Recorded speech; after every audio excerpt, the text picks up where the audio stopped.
Sometimes the most magical stories don't start with fireworks or fairy tales. They start somewhere unexpected. This one began with two people who weren't expecting to find love, at least in the place that they were in, let alone a proposal that could change everything. Our story started in quite unlikely circumstances, as I'm not a drinker myself, yet somehow me and my partner met in a pub, which he was working at. And we got introduced to each other and became quite fast friends, and it sort of spiraled from there to a point where I'd made it quite obvious to my partner that Disney was a huge part of my life, and I was very vocal about my love for it, to a point where I made a joke quite early on in our relationship that my future husband was either going to propose in Disney or I was going to have a Disney wedding. One of the two. And I took that personally. Mental notes. Yeah, mental notes for sure. From that moment, it was written, at least in his mind, that Disney wasn't just her happy place. It was where their story would come to its full circle moment. I always thought I would have a nature-inspired proposal, like under the Northern Lights, because it's something I seen, and I remember saying to my partner at the time that it is the most beautiful thing I've ever seen. And I would still talk about it to this day and say I want to take her there. But the more I got to know my partner, the more it became painfully obvious that it was going to be Disney, because in my head it didn't become a part of like where I thought would be nice or anything like that. I could see how much Disney meant to her, and I knew from that I wanted to make her dream a reality. But making that dream come true wasn't going to be easy. So I suppose let's talk about how it happened. Because we live in Australia, so it's not like we are regular Disney vacationers. We were travelling over to America for, funnily enough, a wedding. My best friend was getting married, and I was lucky enough to be able to bring my partner with me to this wedding. And it was all the way in Pennsylvania. So we thought to ourselves, well, why don't we make it a longer trip so we can have a chance to go to see my other friends, which are also cast members, in Florida, to Walt Disney World. And my partner, he had never actually been to America at all. Or Disney. So obviously we had to make that a reality, because you needed to see why I love this place so much. And I was super excited to finally be able to show him my world, so to speak. And from their very first night in Florida, it was already feeling like something special. The first day we arrived, or first night we arrived, my best friends picked us up. We got introduced, and they surprised us by taking us to see the nighttime show Happily Ever After on our very first night there. Yeah. Seeing it for the first time with you, I was bawling. I normally cry anyway, but seeing it for the first time with you next to me holding my hand, it just all seemed surreal. I dreamt of this moment for so long, being able to show you why I was just so in love with Disney, and it all just came together like a full circle moment. I was like, oh my God, we are here for the first time. I'm with my best friends in the entire world. I'm finally being able to live this dream and be here with him, you know? And that to me was just, I was a mess. I was crying a lot. But what she didn't know was that even before the trip, he was already planning something much bigger. You said dream. You need to kill that dream, darling. That's not going to happen. We can't afford it. It's already going to cost an arm and a leg travelling to America. And of course, it was always going to happen. And I remember speaking to our friends, and they asked, they were like, are you going to propose? And I said to them, I would love to. I've been thinking about it, and I want to do it if I can at Disney.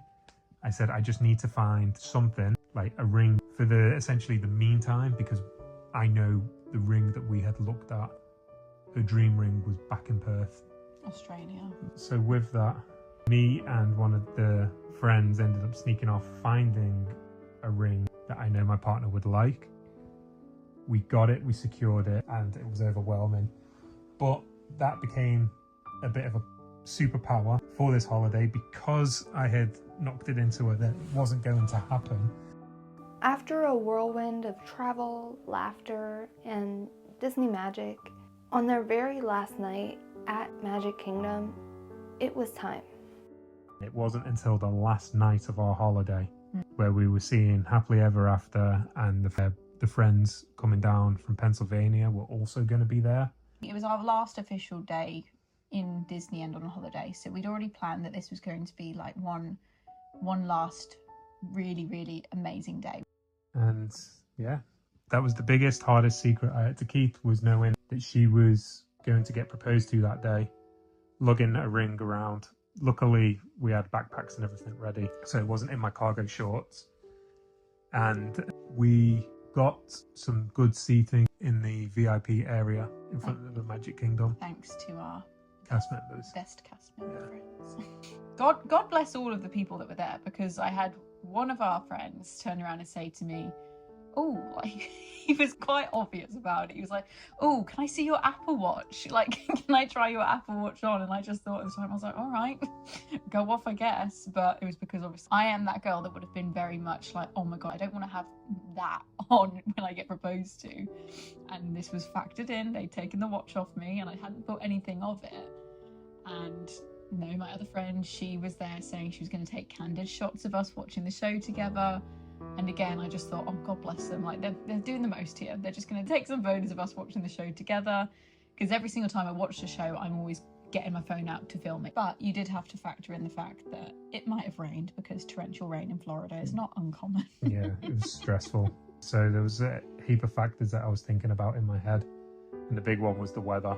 And the timing. The cast member friend said that they'd give me the cue when to do it, the timing, and I kept turning around because they were sat there singing, and I was just like singing along. I was just like, what? Wait, what? Aren't you guys supposed to be letting me know when I'm supposed to jump down? The possible rain, the timing, the friends trying to keep their cool, all of it came down to one perfect moment. So when the finale goes off, I suddenly feel you tap me on the arm, I spin around and suddenly it's like an outer body experience. Like, oh my God, there you are. Just on one knee. And yeah, my knees buckled. I buckled to the ground. I just could not believe that it was actually happening. It was better than anything I'd ever dreamt of. Same. It was just, honestly, I couldn't believe it. I was just completely beside myself with overwhelmed happiness. Just a boy stood in front of a girl that he likes, telling her that he wants to spend the rest of his life with her. I would have said yes no matter where it was, but the fact that you'd done it in Disney with all of my loved ones around me was just, as I said, I couldn't have asked for anything better. Whenever I thought about my dream proposal, it was always in Disney, but this was far better than anything I'd ever thought of. You know, so now we've got a very, very special memory now. 100%. When we think of Disney. So that's our little Disney love story. And because every great love story needs a little laughter. An hour prior, we decided to leave the Magic Kingdom to do a little bit of resort hopping. You were a bit stressed, so you had a few adult beverages. And me being a lightweight, I got cut off at the Polynesian. I was not allowed to have more than one. It was for your own good. And then once we got there, we got our spot on the little VIP garden area. And you wolfed one of them Casey's Corners hot dogs within the space of 2 minutes. I'm talking one of them foot-long ones. I blinked and it was gone. Stress eating, stress drinking, stress looking at the weather, stress timing. You said you wanted it to be grand, didn't you? I did want it to be grand. It's perfect. I love that. Because sometimes the magic you dream about doesn't go exactly as planned. It turns into something even better, especially when loved ones and friends are a part of it. Because in the end, it's about all of us, together, making the magic.